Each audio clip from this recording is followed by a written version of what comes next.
partner, Rabbi Philip Grobar.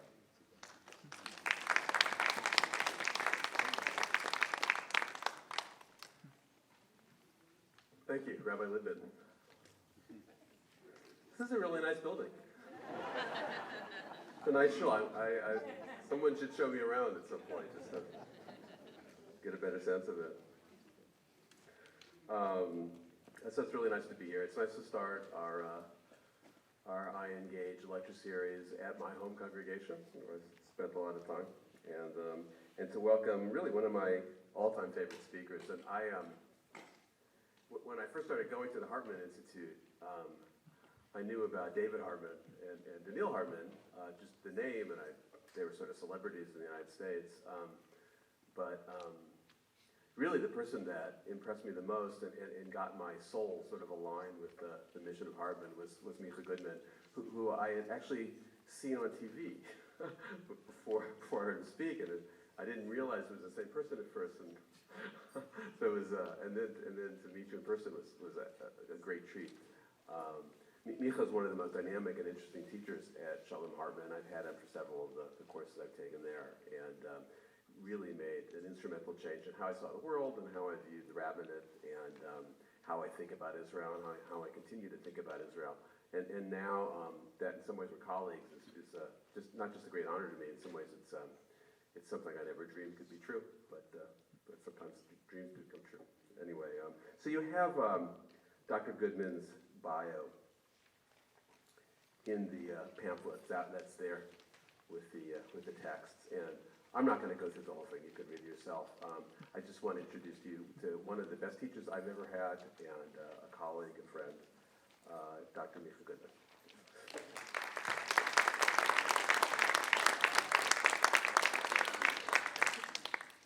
Toda rava. Erev tov. Can I speak in Hebrew? No, it's okay, it's okay.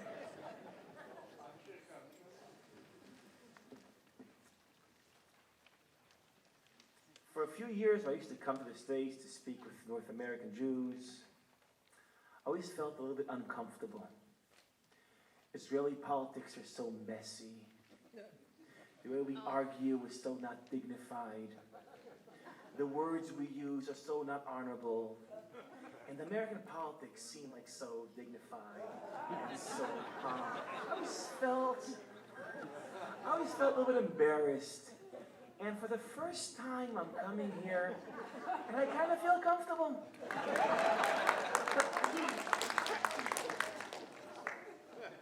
So I'm here to have an honest conversation about our conversation, the conversation between our tribes. Now, I know there are many tribes within American Judaism, and you're not one tribe, I know that. And I'm sure you all know that Israeli Jews are not one tribe. There's many tribes and we clash. But I'd like to think about tonight, just imagine that there is a dominant tribe within American Judaism. And that there is a dominant voice within the tribe of Israeli Jews. I want to think about the relationship between these two tribes. I want to present some thoughts. And because we're talking about such great generalizations, everything I'll say will not be true about all American Jews, and definitely not about all Israeli Jews. But please allow me to speak with some generalizations, and when I'm done presenting these set of thoughts, I'd love to have an open, honest conversation. Let's begin.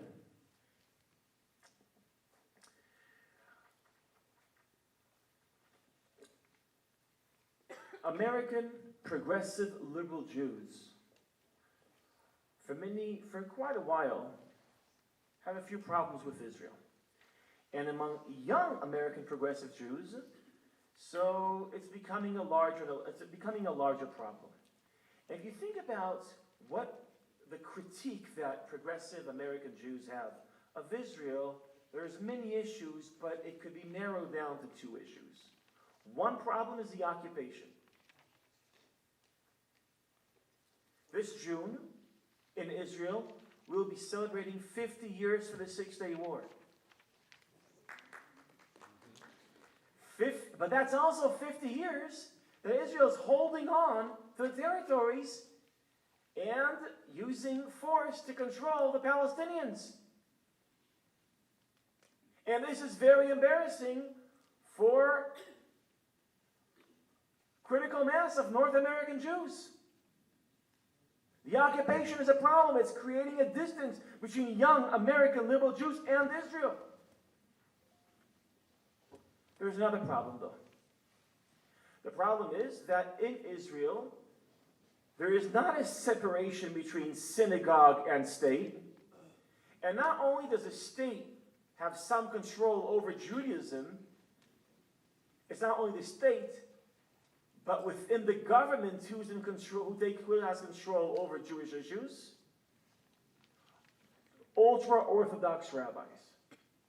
Now, this is something that many people feel is unfair, and others feel is not healthy. That Orthodox rabbis own Judaism in Israel. They're the ones who decide which conversion is a conversion and what conversion is not a conversion. Who's a rabbi and who is not a rabbi?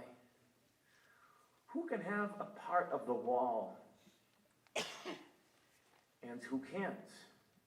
These are two major issues. The occupation and the monopoly that Orthodox rabbis have over Judaism in Israel.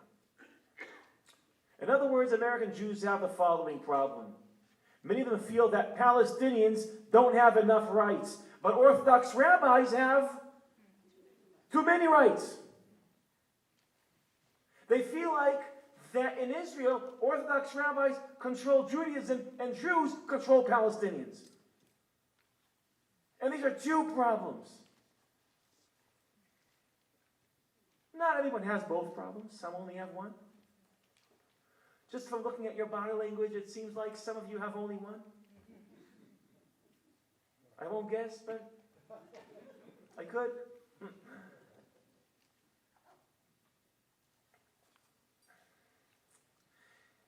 But this is an American perspective. I want to share with you the Israeli perspective.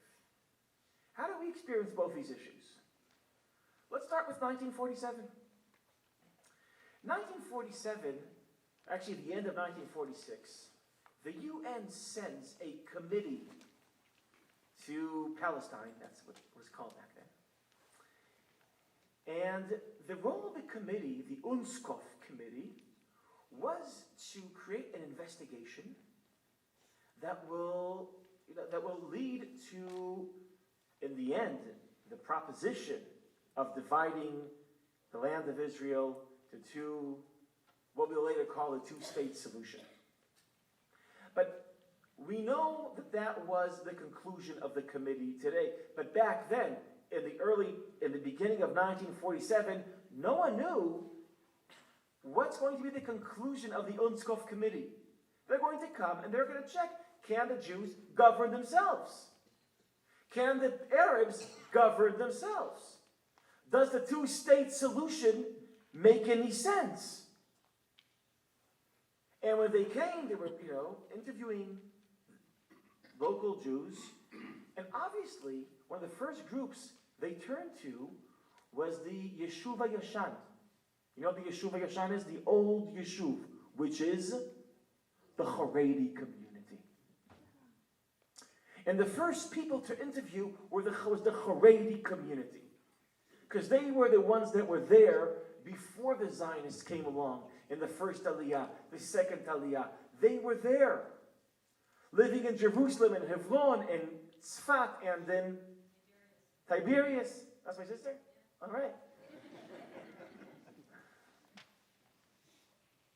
It's an honor to have my sister here. She lives in San Diego.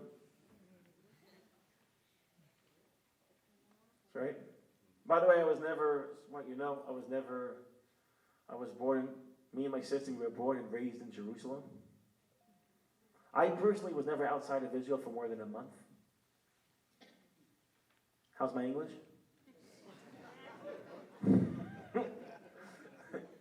My parents were American.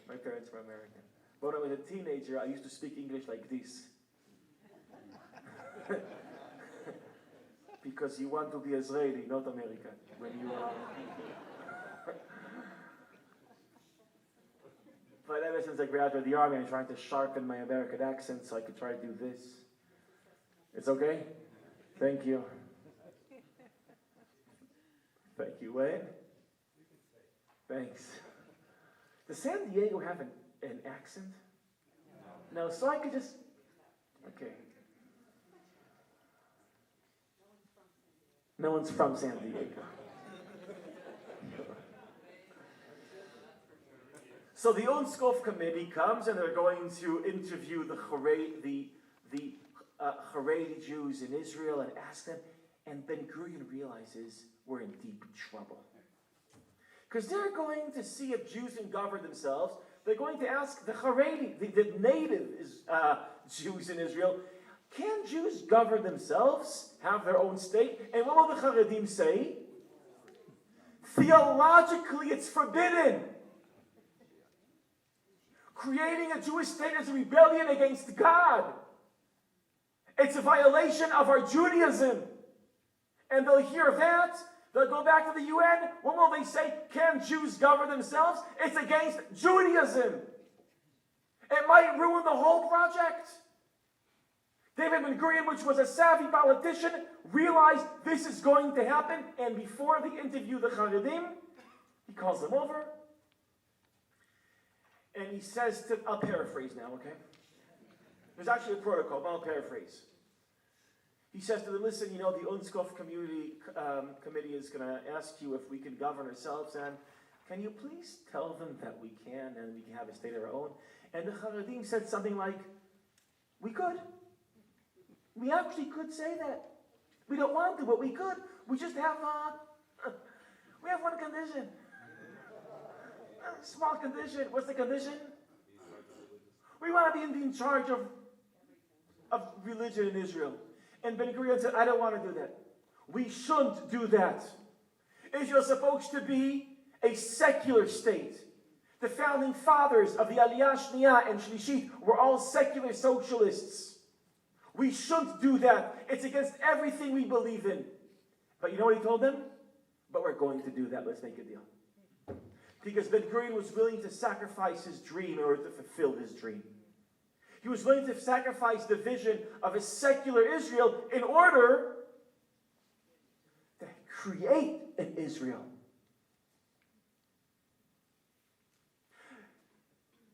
You know how the United States of America was founded on a big compromise? Also Israel was. It wasn't founded. We like to say that Zionism was Israel was created by idealists, people that stuck to their principles. That's a wrong description.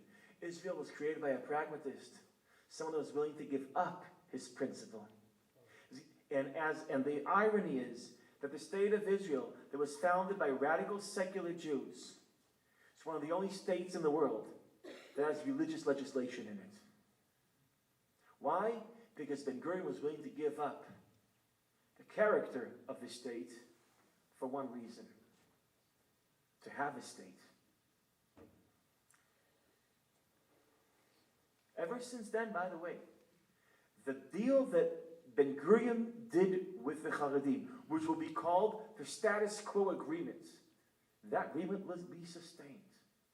I'll explain why later on. I want to move now 20 years later, from 1947, where he made the deal with the Haredim, to 1967. I want to share with you how Israelis understand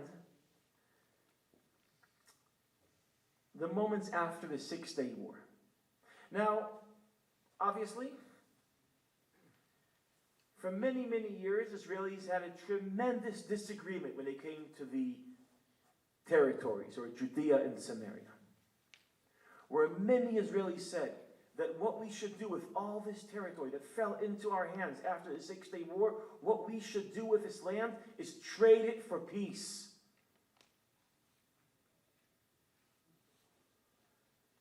The Six-Day War led to a victory, and that war can be leveraged into a peace agreement. We have the Golan Heights, which is something the Syrian wants. We have the West Bank, which is something the Jordanians want. We have the Sinai desert, which is something the Egyptians want. We finally have something that they want and we can give. We finally have bargaining cards. We finally have something to trade for peace. Another part of Israel thought, wow, we established the state of Israel in 1947-48, right outside of biblical Israel. Not in Jerusalem, not in Hebron, not in Bethlehem, not where the biblical drama took place. Not where Abraham, Isaac, and not where David and Solomon, not where the story took place. This is our opportunity to return the Jewish people to the Jewish story. This is our opportunity. Land matters. For Western people, this is not always easy to understand. There is a poet called Chernichovsky. He wrote, Ha'adam eino ela tavnit nof moladeto. Every person, your personality, your character, is a reflection of the land where you were born in. Meaning, for many romantics, land, territory, does not only answer the question where I am, it also answers the question who I am. My territory is not only my location, it's my identity. The biblical drama takes place in Judea and Samaria. When the Jews are not in Judea and Samaria, it's not that they are far from biblical land, they are far from their own national story. It's like,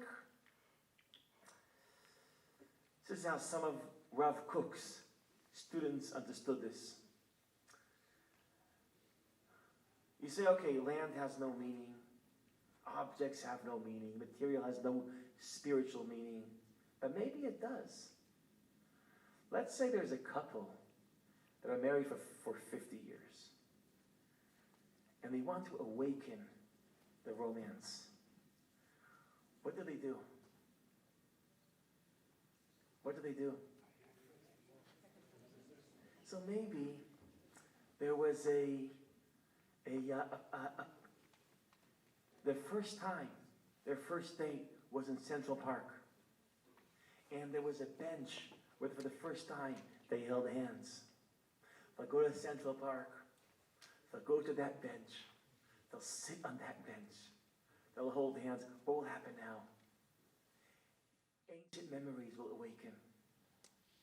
New emotions. They'll feel an excitement in their body. New emotions will awaken. You see, that bench has no meaning and has all the meaning. Has no meaning to all the people passing by and has all the meaning of the world to that couple sitting on that bench, because memories are attached to things, to objects. Judea and Samaria is packed with memories, our national memories. And when the Jews return to this land, what happened to those memories? They come back to life, and they trigger emotions, and they excite us. So what do we do with this land? Do we trade it for peace and unite with the world? Or do we settle this land and unite with ourselves? And these two exciting visions clashed for 50 years. One says, we have to leverage the victory in order to make peace. In Hebrew they said, Tzarich Shalom ba'aretz. The other camp says, we have to settle this land and return to our story. Shlemut ha'aretz. In Hebrew that's a pun. In English it just doesn't work. Actually, peace seems like it's the opposite of shlemut. Even though... So these two, they're clashing. But the interesting thing is, for the past 20 years, the passion of these two movements. Do we settle the land and return to our biblical story, or trade the land for peace, and finally lead the Jewish people to be a part of humanity, of the family of nations? Past 20 years, something has happened to these two visions. And these two visions started to weaken themselves. And they started to weaken partially because of the devastating effect of the first Intifada and the second Intifada. I want to share an observation of my good friend Yossi Klein Halevi, which is also a fellow in the Hartman Institute. The first Intifada, which breaks out in the fall of 1987. The first Intifada is a massive uprising. You know what Intifada means in Arabic? To shake. It's a nation shaking off another nation that's controlling it. The first Intifada, that attempt of the Palestinians to shake off the control of the Jews over them, the Israelis over them. The first Intifada was, the symbol of the first Intifada was a Palestinian child holding a rock, throwing it at a soldier. Now what is that image radiating to people who are observing that image? A Palestinian child with a rock, throwing it on an Israeli soldier which is holding a gun and a helmet. What? Pressure, David and Goliath. David and Goliath. You see, in the Six-Day War, Israel was a small country with a small army, and in 6 days, we destroyed 3 armies and more than tripled our size.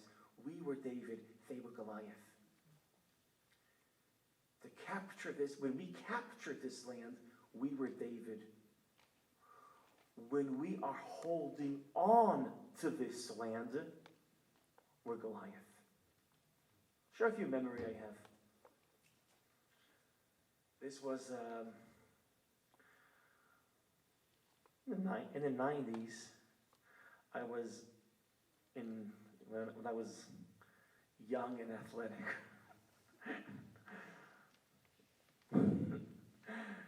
In a town called Tulkarim. You know what Tulkarim is? Okay, it's in the Samaria, in the northeastern part of Samaria, the western part of Samaria. And we were patrolling, and it was a time we were in their cities, and they were not allowed to wave Palestinian flags or to spray paint the walls. They were not allowed. And as soldiers, we were supposed to prevent them from doing any of that. So we see a Palestinian 7-year-old with a spray paint about to do graffiti on the wall. And we have to prevent that. So my commander had a great idea. We have to catch him. So the jeep will go into the small road where he is. He'll panic. He'll run away. And we'll hide on the other side of the corner, and we'll catch him. So it's a big operation. We were excited. Well, it's almost like the raid on Entebbe. Very heroic. And the jeep comes in. He runs away. We wait for him. We catch him. We bring him in. Someone asks him, "Who gave you this spray paint?" He gave the name. And we look at this kid. And he is 7 years old. And me and my friends are looking at each other and say, what the hell are we doing here? That moment wasn't only our moment. It was an Israeli moment. Throughout the first Intifada, many Israelis started asking themselves, what the hell are we doing here? We suddenly realized that this land does not only have our memories planted inside it, it also has another nation living on top of it. What the hell are we doing here? People said we're going to the army to protect our nation, not to control another nation. And the results were very clear. In the beginning of the Second Intifada, 20% of Israelis were for a two-state solution. By the end of the Second Intifada, 60% of Israelis were for a two-state solution. The First Intifada was a blow for the romantic vision of returning to land, living your memory, experiencing a new romance, going and returning to the Bible. All that beautiful romantic vision suddenly is contaminated with reality. Remember the Goldstein massacre? So I happened to be in Tulkarem when that happened. And this is something I remember this and I can't even believe that we were walking in Tulkarem and the Palestinians living there, they were so angry. And we were walking beneath their, we were on this road, these buildings, and they wanted to throw things at us. So they started throwing furniture at us, like their ovens and a refrigerator. And I couldn't believe I'm 20 years old and I'm trying to duck from couches.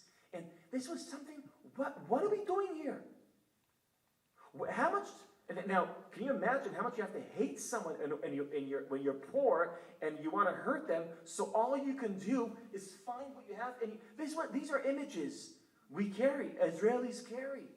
What are we doing here? We shouldn't be here. So the First Intifada was a fatal blow for the romantic vision created after the 6-day war, that we returned to the land and returned to ourselves. The First Intifada was a blow for the Israeli right. The Second Intifada, that was a fatal blow for the Israeli left. Some say it crippled the left. Some say the left never came back. Why is the Second Intifada so damaging for the Israeli left? One, because it was very violent Intifada. It wasn't little boys with rocks. What was the Second Intifada? If the symbol of the First Intifada was a boy with a rock, the Second Intifada is a suicide bomber. Suddenly it's not a boy with a rock versus a soldier with a gun. Suddenly it's a suicide bomber versus civilian Israelis on a bus. Remember that, yeah? In a shopping mall. You know how many Israelis were murdered from these from massive suicide attacks? 1,100. This was not a big country. But that's not the reason why it was so. I'm now speaking from the point of view of history of ideas. That's not the fact that it was so bloody and violent. That's not the reason why it was so damaging for the idea of peace. The reason why it was so damaging was because of the timing of the Second Intifada. The Second Intifada breaks out 2 months after Ehud Barak and Yasser Arafat meet in Camp David. Now listen, there are many narratives of what happened in Camp David. I'm going to offer the classic Orthodox narrative. This is the Clinton narrative, the Dennis Frost narrative, the Ehud Barak narrative, the classic narrative. I know there are counter narratives. What's important about the narrative I'm going to share, it's not only, I think it is a reflection of reality, but what's more important, it's a reflection of the way Israelis experience reality. They want to share with you how Israelis experience the Second Intifada and the timing of the Second Intifada. According to the classic narrative, in Camp David, Ehud Barak, as Bill Clinton writes, made Yasser Arafat an offer, as Clinton writes, that no Israeli would ever offer a Palestinian leader. It included an evacuation of almost all Gaza, almost all the West Bank, partition of Jerusalem, and a compromise on Temple Mount. Dennis Ross said that he couldn't believe how generous the offer was. What was Yasser Arafat's answer? It wasn't even a no. It was, There was no real answer. And experience this.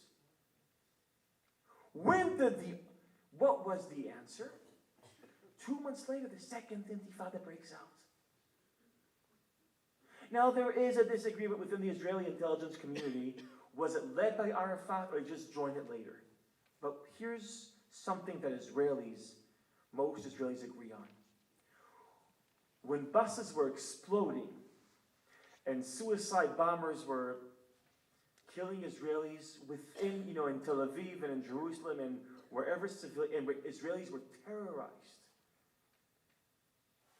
they didn't say to themselves, oh, all this violence is because of the occupation. They couldn't say that this is happening because of the occupation, because all this started happening after we offered to end the occupation. This is not because of settlements. This is happening after we offered to evacuate tens of thousands of settlers. This is something the Israeli said. And as a result of the second intifada, the Israeli left almost collapses. The idea of peace seems inaccessible. Now let's put this all together. How do most Israelis, graduates of two intifadas, the first intifada and the second intifada, how do they understand reality? It's complicated. I'm speaking now for about between 60 and 70% of Israelis according to the polls. Here's how they feel. We learned from the first intifada that we don't want to control the Palestinians. We learned from the second intifada that we can't trust those Palestinians. Where does that leave us? Here's where it leaves us. We have to leave the West Bank. But we can't leave the West Bank. And that's the solution. Here's the solution. You have to leave the West Bank, but you should never leave the West Bank. Okay, so that's what you should do. Here's how it looks like. For many, many Israelis, I would say between 60 and 70% of Israelis will feel the following. If we stay on the West Bank, we have no future. Because as long as we stay on the West Bank, we are isolating ourselves diplomatically, we are collapsing ethically, and we are threatening our majority demographically. Therefore, we have to leave the West Bank. But if we leave the West Bank, Israel will shrink into borders that can't defend itself from those borders. The Middle East, we're looking at the Middle East, and we're seeing very brutal forces of chaos turning the Middle East upside down. Will those brutal forces enter Palestine after we leave the West Bank? Will they? Well, here's what Henry Kissinger thinks. In an interview he did in the Atlantic magazine to Jeffrey Goldberg, he notices that these forces that are unleashed lately tore down so many Arab countries, stable Arab countries, like Syria, Iraq, Egypt. Will a new, fresh, weak, fragile Palestine survive these forces? If Palestine collapses after we establish it, what will enter Palestine? Will it be Al-Qaeda? Will it be ISIS? Will it be Boko Haram? Will it be Hezbollah? Will it be Hamas? You know what most Israelis think? Probably all of them together. A cocktail of all these forces together. When we left Gaza, Hamas came in. When we left northern southern Lebanon, Hezbollah came in. In Sinai now, there's a new brand of ISIS. What will happen in the West Bank? A lot of all that. And if chaos will enter the West Bank, well, we all know what that means. It will spill into Gush Dan, into where 70% of Israelis live. Which means the only way to protect Israel is not to leave the West Bank, which leads to the following conclusion. If we stay in the West Bank, we're threatening our future. If we leave the West Bank, we're threatening our future. That's a nice situation we're in.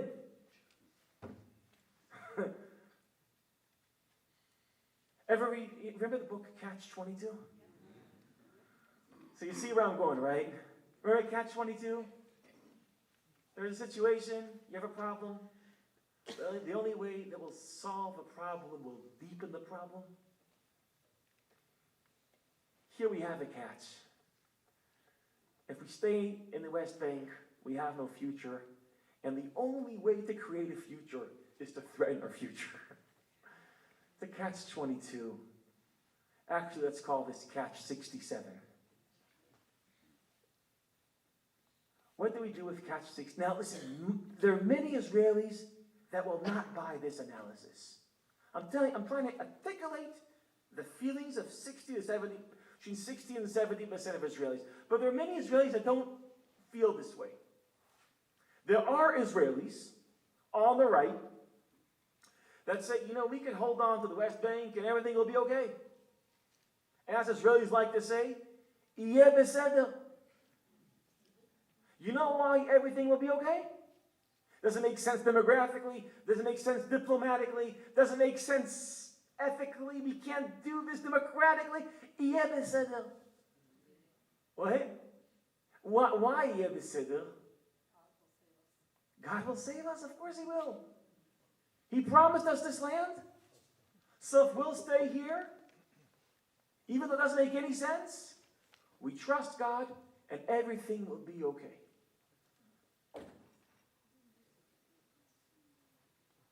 There are some Israelis that say, we'll leave the territories. Yeh beseder. Tel Aviv will be protected even if Palestine isn't Judea and Samaria. It will be okay. They won't throw rockets onto Gush Dan. They won't. How do we know it will be okay? We're going to have a peace agreement with them. And better, you know who will guarantee the peace agreement? The international community. And the United States of America is going to have our back. We need to trust the international community. We saw how the international community promised the Ukraine that if they give their nukes to Russia, and if Russia will ever violate their sovereignty, the international community will have their backs. And we saw that when Russia put their forces in the Ukraine, so the international community stepped up, and they insulted Putin, and he had his feelings hurt. And we saw what it means. I'm being cynical here. It's too bad I could have been even more. And Israelis are watching this and they're saying, so some Israelis are saying, yeah, let's put our trust. NATO will be in the Jordan Valley. There's different security arrangements. Trust the international community. But here's the thing. Most Israelis are not willing to trust God when it comes to our security. They're not willing to trust the international community when it comes to our security. As Avi Shavit, it's okay to quote Avi Shavit, right? Thank you. So as Avi Shavit observed, Jews have problems with the two G's. You know what the two G's are? God and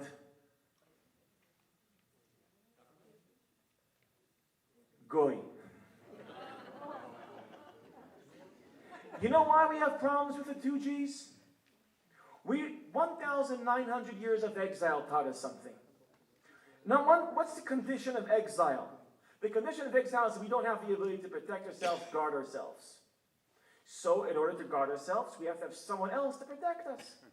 So we say psalms, so God will protect us, and we hope that the government will guard us from masses doing a pogrom. And if we learned something from 1,900 years in the worst hours, was that this model doesn't work. You know what the movement that learned this double lesson from history is called? That you don't trust God, you don't trust the Gentiles, you only trust yourself when it comes to your security. What is this movement called? Zionism. Whoever learned the double lesson of Zionism has a hard time saying, we'll stay in the West Bank. It's not rational. God will protect us. He also has a problem saying, we'll leave the West Bank. The international community will protect us. Whoever learned the double lesson from history, of Zionism, which I think Zionism is not an ideological movement, it's a practical way of Jews listening to the lessons of history. Whoever learned that is very perplexed. Because if we can't leave and we can't stay, so what do we do? That is catch 67. This is where most Israelis. So now I want to end and share with you the following. When Israelis listen to progressive liberal Jews saying, listen, please end the occupation already.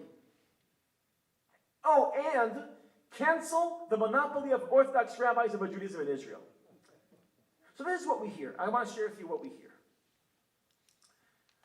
When it comes to the occupation, there's something, it's very complicated. It's very complicated. When it comes to orthodoxy, it's not complicated. It's distorted. It's not a symmetric problem. There is no catch 67 when it comes to the Jewish character of the Jewish state. But you should know that there is a strong linkage between these two issues. And that is, as long as we try to solve catch 67, what happens?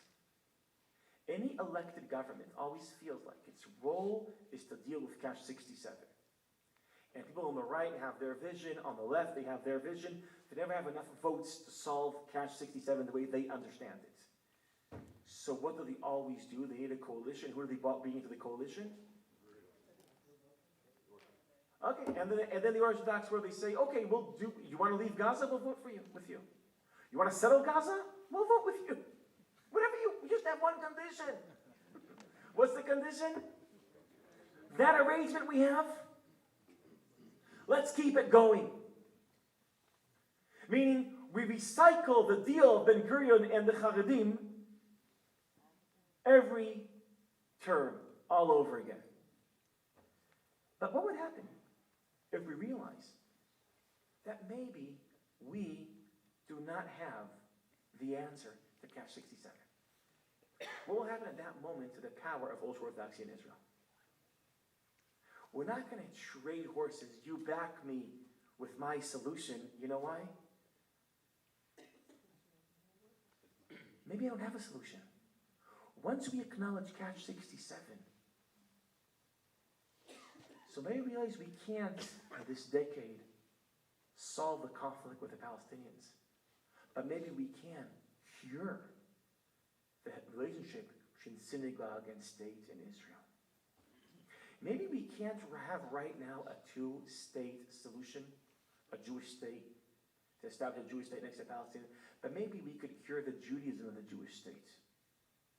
Maybe we got it all wrong. Maybe the relationship between North American Jews and Israeli Jews is now about two problems, and maybe, if we think about it differently, notice how complicated the conflict with the Palestinian is.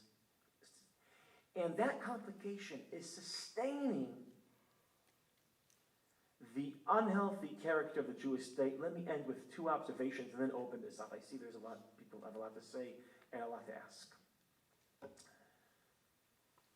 For many years, ever since the 6-Day War, which was a miraculous moment, it really was. The conflict with the Palestinians hijacked the Israeli conversation in the following sense. You meet an Israeli and you ask him, hey, Israelis meet, hey, why don't we have a constitution? We don't. Why aren't we reforming the relationship between synagogue and state in a way that will make sense? 70% of Israelis, 80% of Israelis. want to change the nature. They want Judaism to be a free market in Israel. They want there to be, by the way, most Israelis do agree on the following equation. Yoter Yahadut Pachot Kfiyah. Let me explain. More Jewish education, less religious legislation. That's a trade-off almost most Israelis want. Why are we doing that? The relationship between wealthy and not unwealthy. The fact that there is a limited number of families in Israel that have too much control over the Israeli economy. Some of them also own newspapers. What are we doing with these problems? So the classic answer would be, you're right, we have to deal with these problems. We need to deal with these problems. But just not now. There's a burning issue. When will we deal with these problems? After we solve the conflict. After we have peace. This was the attitude of the Israelis for 50 years. And as a result, the conflict was holding all the rest of the issues as hostages. The conflict had a monopoly. It owned all the political passion. There was a joke in Israel that if you're organizing a rally for settlements or against settlements, for peace or against surrendering to the any of these kind of rallies, tens of thousands, sometimes hundreds of thousands of people will turn up. But if there's a rally for social justice, 4 people will come. And as Israelis say, "V'zeh tamid otam arba anashim." It's always the same 4 people. They say, if it's for settlements, so they'll have to organize buses. If it's for social justice, organize a motorbike. Or a cab, a taxi, to take all the people to the rally. It seemed like, and then something happens in summer 2011. Summer 2011, hundreds of thousands of Israelis leave their homes, move to tents, and they protest, and they're passionate about an issue they were never passionate about before, about social justice. Ha'am doresh tzedek chevrati. The people are demanding social justice. My analysis to this moment is the following. Summer 2011 comes, and it comes after something kicks in. Israelis realize we can't stay in the territories. We can't leave the territories. What do? Ha'am doresh. What do? We couldn't solve this problem. We started thinking also about other problems.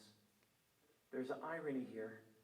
We always thought we'll deal with other problems after we solve this problem. Us Israelis, we started dealing with other problems not after we solved this problem, but maybe after we realized that we can't solve it. In summer 2011, Israelis wanted their economy back. They felt like there's a few families, extremely wealthy, that are controlling the economy. Will there be a summer 2018, summer 2019, where Israelis won't only want their economy back, but will want their Judaism back? Because in Israel, it's not only the economy is controlled by what in Israel we call the tycoons, you know that is a term?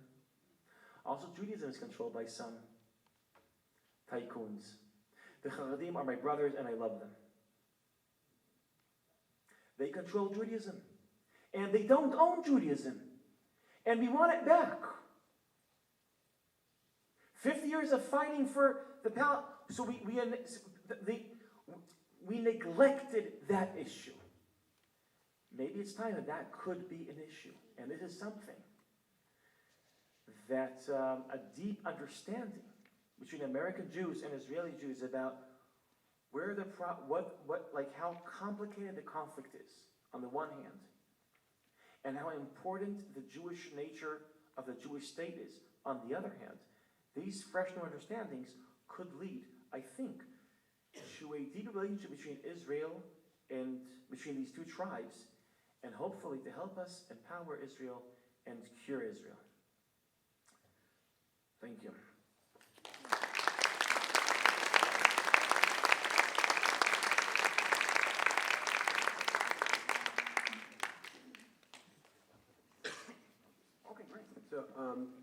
have some questions and answers right now. I'm just going to make sure everybody understands it. Just brief questions, comments, let everybody have a chance.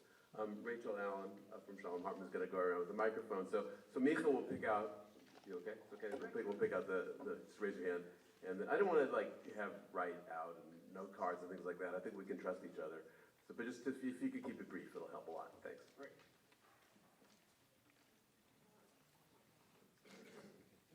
Yeah, you choose them.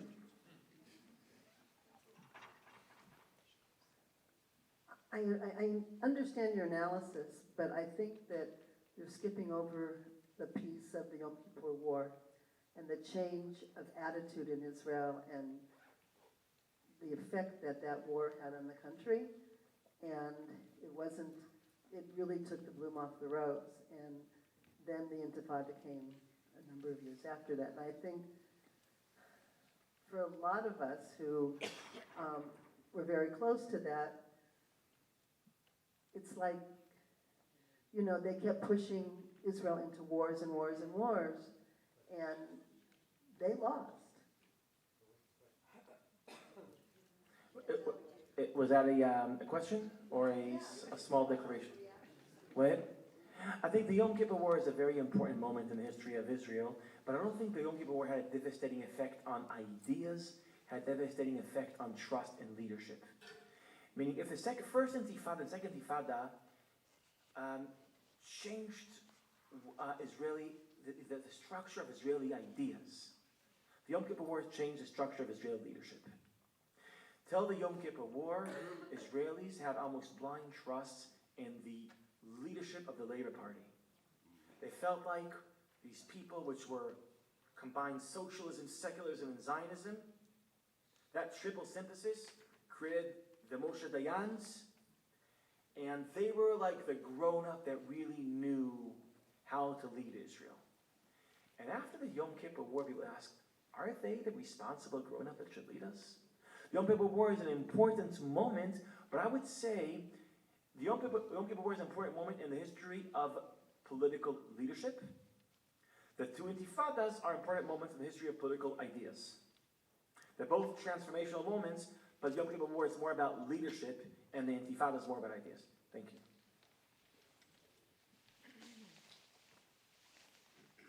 Comment and then question. I grew up in Miami Beach. I grew up and remember David Ben-Gurion coming to Miami Beach to raise money for the then birthing of the state of Israel. One of the things he got in trouble for was a reporter asked him a question regarding providing for those people who were locals, who were Palestinians. And he said, let us take care of that later. And it falls in line with your statement of 50 years.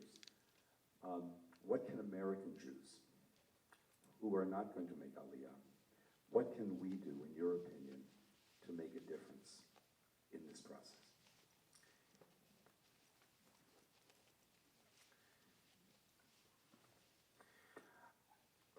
I'll try to answer very briefly. I have a sense that what I'm going to say now is going to be echoing other questions.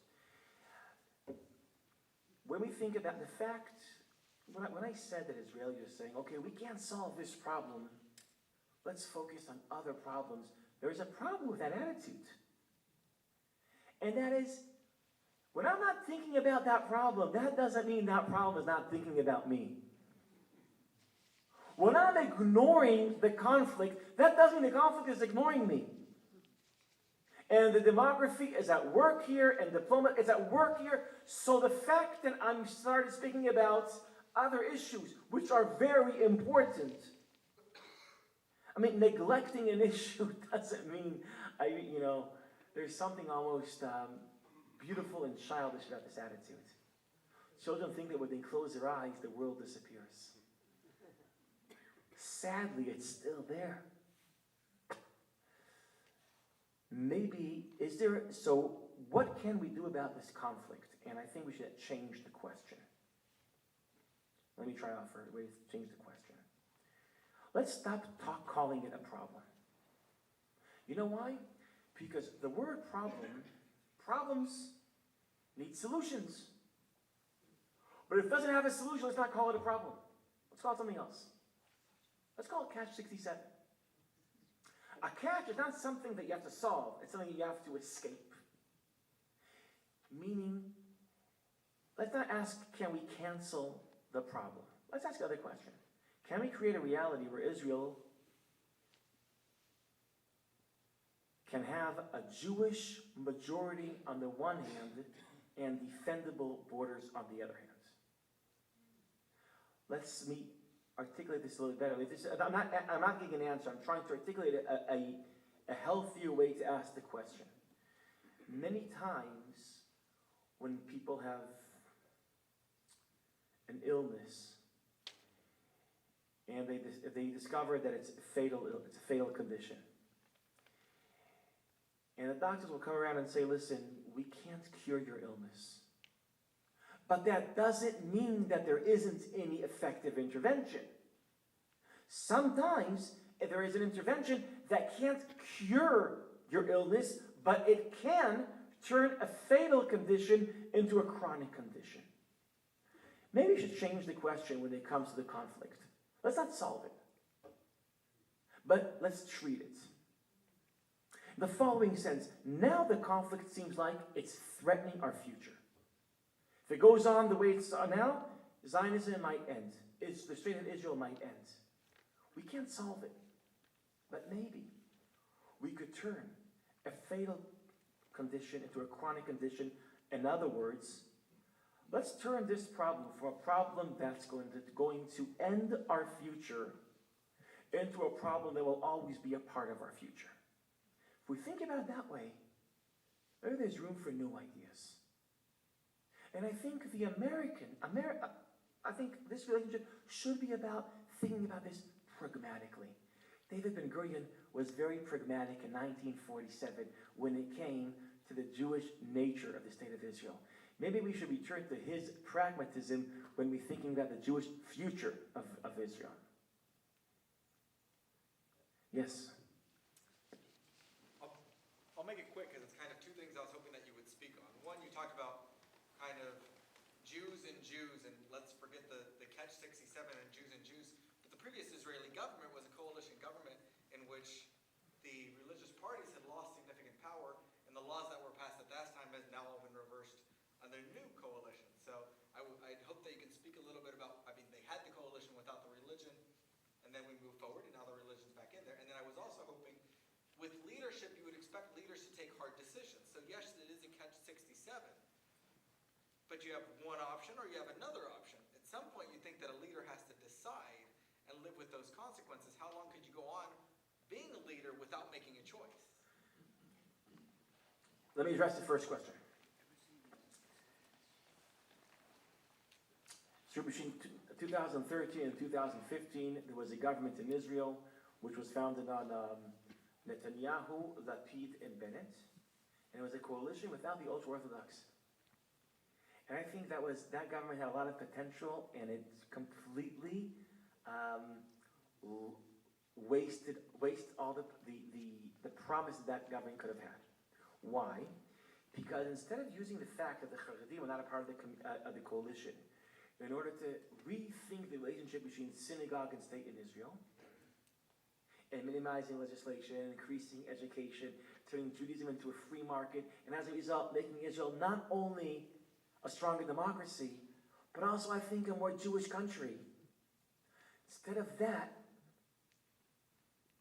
what it did was, it used its political capital not in order to reshape the relationship between synagogue and state, but between mainstream Israelis and Haredim. Their legislation was about the Haredim have to go to the army. The Haredim, and if they don't, we should tax them and throw them in prison. And that's where they put their capital. Now, because Israelis think that religion and state is not our relationship with religious people, it's our relationship with our religion. Now, here's something that Israelis didn't understand then, and I hope will start to understand. That having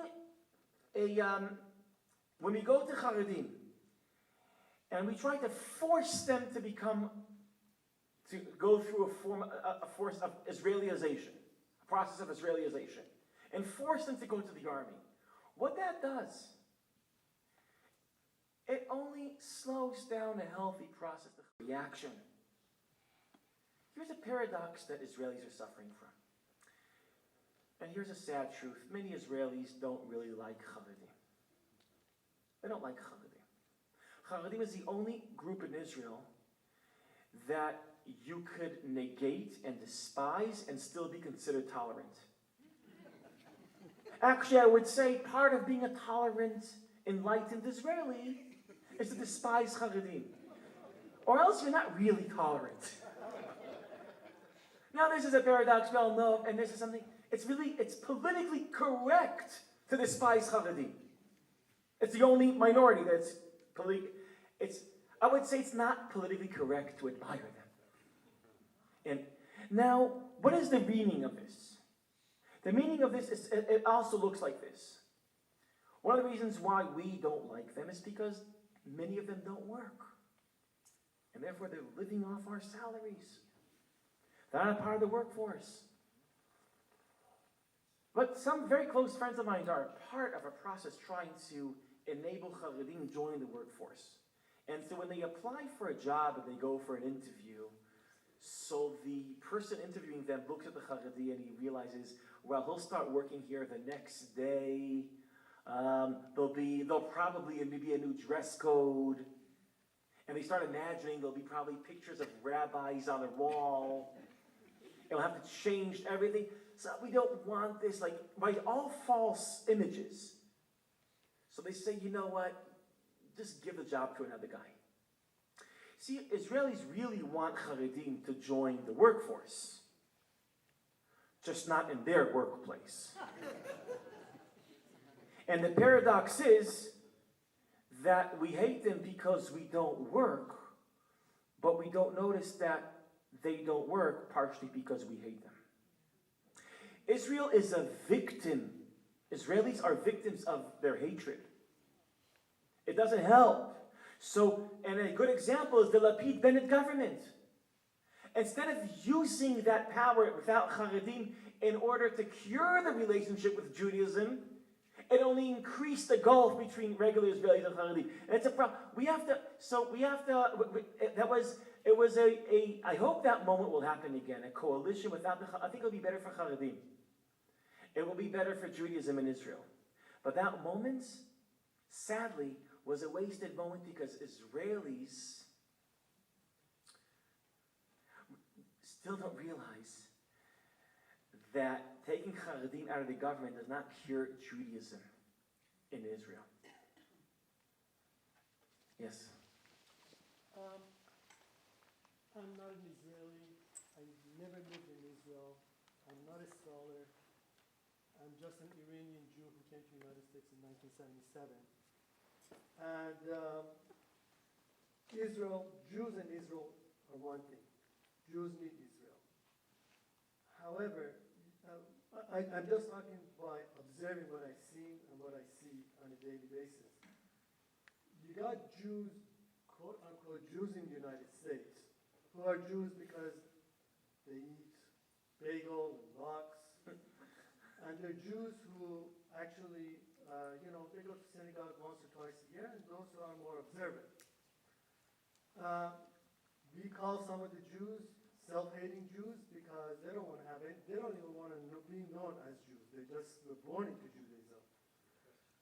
I am part of the Israeli community here at Bethel, and we created this. We wanted to engage people about Israel, learn more about Israel, things that are happening in Israel. We came up with this question, why does Israel matter to you? And we're not getting any answers. It's a very tough question to ask. We've had very few people answer that question. So very slowly, so I'm trying to think, maybe we're not asking the right question. Does Israel matter to you? And I'm about to change that poster to does Israel even matter to you? And sadly, I gotta say that maybe, I'm talking about American Jews. I don't know about Israel, so I can't talk about Israel. I haven't been there, I didn't live there. I have many families over there. They have their own ideas. Sadly, I gotta say that majority of Jews, who about 60, 70, 80% of them, they're not even affiliated with synagogues. And that's the problem. They have a problem with their Judaism. And I don't even think Israel mattered to them. Mm-hmm. So I like to ask that question, does Israel even matter to you? And then answer the question, why or why not? I don't know what your reaction is to that Israeli Jews, Yeah, obviously, American Jews.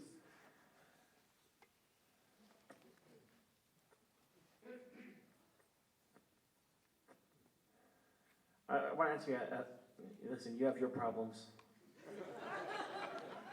And good luck with that. I want to say how I hear your question as an Israeli.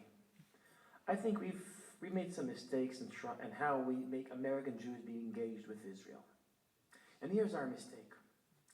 And this is you know that phenomenon where there's rock stars that are admired around the country, and thousands of people come to their shows, then suddenly they lose their popularity, lose their admiration, and they can't live with themselves. And they start doing drugs, they start trying to fill in the void, because once you experience massive love and admiration, when that's taken from you, there's a hole in your soul. Some Israelis here probably remember the Dudu Topaz, okay? Some, well, actually, no, okay, the classic, how will Barack Obama feel tomorrow afternoon? What happens when something big is taken away from you? And this is by the way, we all go through this in life. When an admiration ends, with a love ends, something. Israel experienced so much love after the 6-Day War. Israelis felt admired after the 6-Day War, and after Entebbe, and even after the Yom Kippur War, they felt so admired. And the Jews of the world were crazy about us. And they'd be proud just to know that they have a cousin that's an Israeli. He's in the army. You know that? And then suddenly, American Jews are not crazy about us anymore. And we're like, can you please love us again? Please admire us. And what happens, by the way, when a rock star loses his admiration? He starts becoming pathetic. Please. And Israel, look, we're the startup nation. Love us for being the startup nation. There's more startups and NASDAQ, Israeli startups and NASDAQ than all Europe together. Be like after the 6-Day War. Again, and you know what? It's not working. I think we have to think about this differently. Hasbara, when we come to you and say, look how amazing we are. There isn't an army in the world that's more ethical than our army. There isn't an economy more vibrant than ours. We're trying to say we are the best. We want you to think that we are the best. Now, I'm not saying Hasbara doesn't always work, but I think Hasbara is not for Jews. We should do Hasbara for Indians. We should do Hasbara. We need to get people to like us. I think Israel should stop getting Jews to like Israel. We don't need your admiration. We need your partnership. Now, you can't be someone's partner if you admire him. You can't. That's not how partnership works. When you admire someone, you're a fan. You send money, you cheer, you lobby, you're a fan. But that's not being a partner. Because in order to be a partner, you have to assume, in order to be a partner with someone, you have to have 3 conditions. 1, there's a shared project. 2, that there's room for you. Like if you think someone is perfect, you can't partner with them. Why? They don't need you. They don't need you.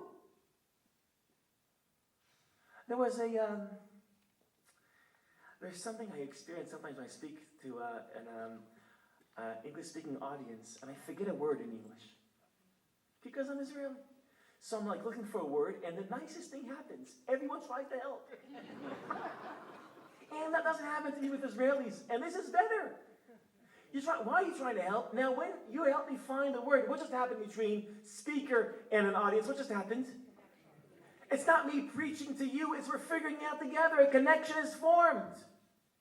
Israel is the relationship could be stronger if Israel is not perfect. If we don't always get it right. If we're not the most ethical army in the world or the best economy and that's all that narrative is a narrative that's trying to reconstruct a moment that's lost. It'll be nice if you admire us, really. But we have to overcome that need. Now we need something else. We don't need your admiration. We need your partnership. Now listen, in order for you, those American Jews that don't feel connected to Israel, we're trying to get you to love us and you don't love us, to admire us, but we're asking for the wrong thing. Join us, don't admire us. What does it mean to join us? It means two things. Usually when you want to partner with someone, first of all, you want to partner with someone impressive, right? If he's not impressive, you don't want to partner. But if he's perfect, there's no room for you. That's a rare combination. You want Israel to be impressive and yet filled with flaws. And I have news for you. That's a good description of Israel. It's a very impressive country and very screwed up.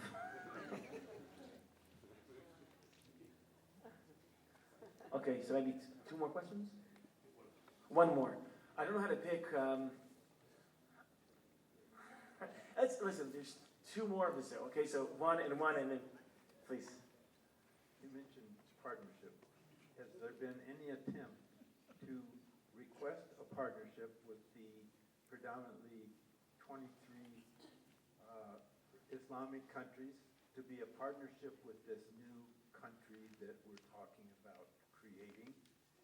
They would need to be the ones who give foreign aid to this country, and so Israel isn't giving the foreign aid to this country.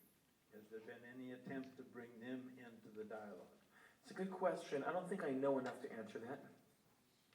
I know that the intelligence community in Israel does have a relationship with some of the Arab countries, but I know just as much as you. I know from reading in the internet.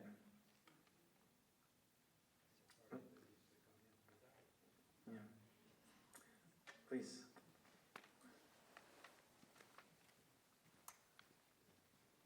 I want to ask you a question that has to do with something that's on some of our minds, and that happens to be sex and timing. The growth of the observant Jews, population-wise, the growth of the Arab Israelis, population-wise, and the lack of growth in non-observant Jews in Israel. How do those things affect what you've been talking about tonight? I'm talking one generation down, 2 generations down.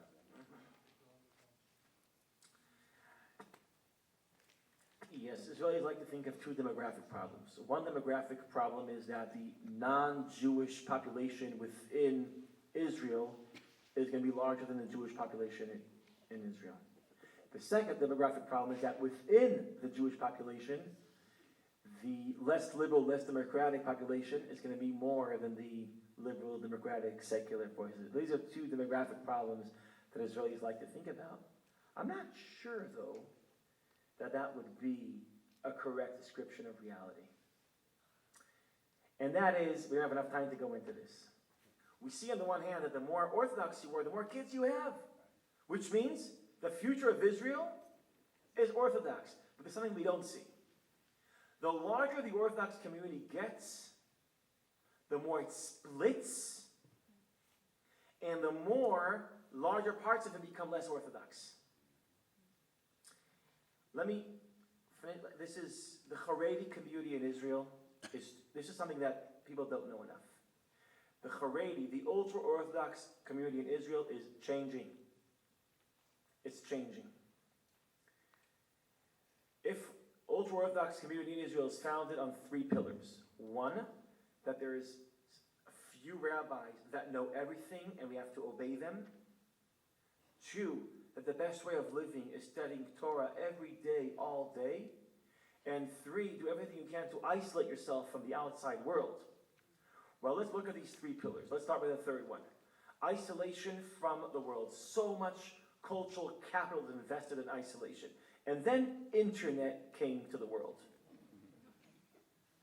You know how many Charedim have internet? Okay, more than 50%. So what does internet do to the project of isolation? I won't go to university, so I won't be exposed to biblical criticism, but guess where I will be exposed to biblical criticism? On my smartphone. Number 2, what happens to the notion of living a life of studying Torah every day, all day? That model is collapsing economically. Today, more than ever, more and more ultra-Orthodox Israelis want to leave the yeshiva and start working. And number 3, the notion that there is a minority of great rabbis that know it all, and they replace our thinking because they think for us. We just have to obey them. You know what happened to that leadership? They died. They died. And there's no real replacements. So the collapse of charismatic leadership in the Haredi world, the collapse of the work model that enabled them not to work, and the collapse of their isolation means Haredi community is changing rapidly. Rapidly.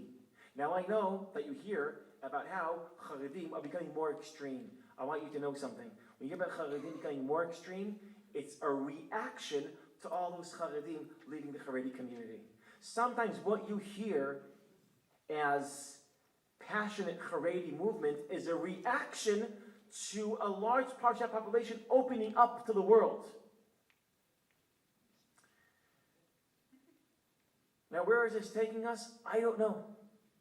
All I know is Israel is changing, and when it comes to the Haredi community, it's true that this is a community that's against change, and it's the most changing community in Israel. By the way, it's also a community that admires older people, and it's the youngest community in Israel. In Tel Aviv, they admire youth, but they're the most aging community in Israel. Israel is filled with paradoxes. So when you think about the future, Israel being Orthodox, let me just share with you an observation of a friend of mine that's Haredi. He says, secular Israelis are terrified because it says somewhere that in year 2045, 40% of Israel will be Haredi. So secular Israelis are terrified by that number. 40% of Israel will be Haredi because they think if 40% of Israel are Haredim, Israel won't be Israel anymore. You know what Haredim say? They say the following. If 40% of Israel will be Haredim, the Haredim won't be Haredim anymore. And those numbers could change Israel. They could definitely change the Haredi community. I think there's good reasons for optimism.